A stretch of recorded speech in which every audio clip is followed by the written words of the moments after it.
அஸ்ஸலாமு அலைக்கும் வரஹ்மத்துல்லாஹி வபரகாத்துஹு.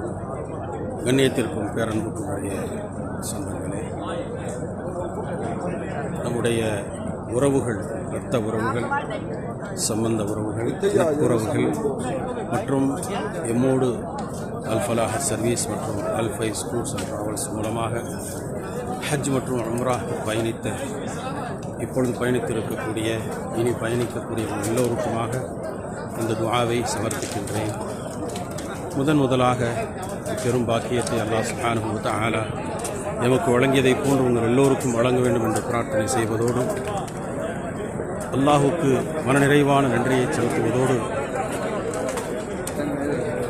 இந்த இரண்டு புனித தலங்களில் கடமையான தொழுகை, உபரியான தொழுகை மற்றும் இரவு தொழுகை, தஹஜ்ஜுத் தொழுகையை நிறைவேற்றி தந்த, தலைமையேற்று இமாமத்து செய்த இரண்டு புனித தலங்களின் இமாம்களுக்கும் அல்லாஹ் சரீர சுகத்தை கொடுத்து, நீண்ட ஆயுளை கொடுத்து, அவர்களுடைய துஆக்களை நம்முடைய சார்பில் அல்லாஹ் கபூல் செய்ய வேண்டும் என்று பிரார்த்தனை செய்வதோடு, அல்லாஹ் சுப்ஹானஹு வ தஆலா இப்பெரும் பாக்கியத்தை இனி வரக்கூடிய காலங்களில் பல ரமலான் மாதத்தை பெறக்கூடிய பாக்கியத்தை எல்லாம் தந்துள்ள வேண்டும் என்றும், மாதங்கள் கடந்து ரமலான் மாதம் வந்து நாட்கள் உருண்டோடி விட்டன. கடைசி நாள் 30ஆம் நாள் இரவு தொழுகை முடித்துவிட்டு சென்று கொண்டிருக்கிறோம். இன்னும் சில மணித்துளிகள் தான் இந்த ரமலான் மாதம் முடிவதற்கு இருக்கிறது.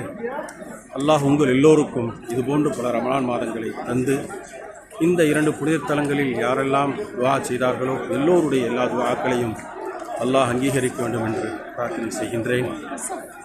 அல்லாஹ் நம் எல்லோருக்கும் சரீர சுகத்தை கொடுத்து, நீண்ட ஆயுள் நிறைந்த பரக்கத்தை கொடுத்து, நோயில்லாத வாழ்வு, குறைவில்லாத செல்வத்தை தந்து, நம்முடைய சந்ததிகளுக்கு அல்லாஹ் சிறந்த பாக்கியத்தை கொடுத்து ஈரோக நட்பாக்கியங்களை தர வேண்டும் என்று பிரார்த்தனை செய்வதோடு, நம்முடைய குடும்பங்களில் யாரெல்லாம் வஃபாத்தாகிவிட்டார்களோ அவருடைய மன்னரை அல்லாஹ் விசாலமாக்கி ஜன்னத்துல் ஃபிர்தௌஸை தர வேண்டும் என்று பிரார்த்தனை செய்வதோடு, எந்த பெற்றோர்கள் ஹயாத்தாக இருக்கிறார்களோ அந்த பெற்றோர்களுக்கு அல்லாஹ் நீண்ட ஆயுள் நிறைந்த பரக்கத்தை கொடுக்க வேண்டும் என்றும், இறந்துவிட்ட பெற்றோர்களுடைய மன்னனை அல்லாஹ் விசாலமாக்கி ஜன்னத்துல் ஃபிர்தௌஸை தர வேண்டும் என்று துஆ செய்வதோடு, குழந்தை பாக்கியம் இல்லாதவர்களுக்கு குழந்தை பாக்கியத்தை தர வேண்டும் என்றும், நோயாளிகளின் நோய் அல்லாஹ் நிவாரணத்துக்கு தர வேண்டும் என்றும் அல்லாஹ்விற்கு பிரார்த்தனை செய்கின்றேன். உங்கள் உள்ளத்தில் இருக்கக்கூடிய எல்லா ஹலாலான ஹாஜத்துகளால் நிறைவேற்றி தர வேண்டும். உங்களுடைய துஆக்கள் அங்கீகரிக்கப்பட வேண்டும் என்று பிரார்த்தனை செய்கின்றேன். அல்லாஹ் நம் எல்லோருடைய துஆக்களையும் அங்கீகரிப்பானாக. புனிதமிக்க ரமலான் மாதம் இதோ சென்று விட்டது.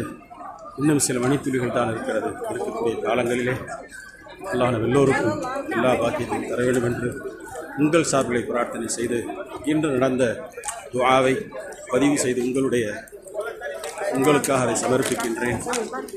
அல்லாஹ் நம் எல்லோருடைய துஆக்களையும் அங்கீகரிப்பானாக. அஸ்ஸலாமு அலைக்கும்.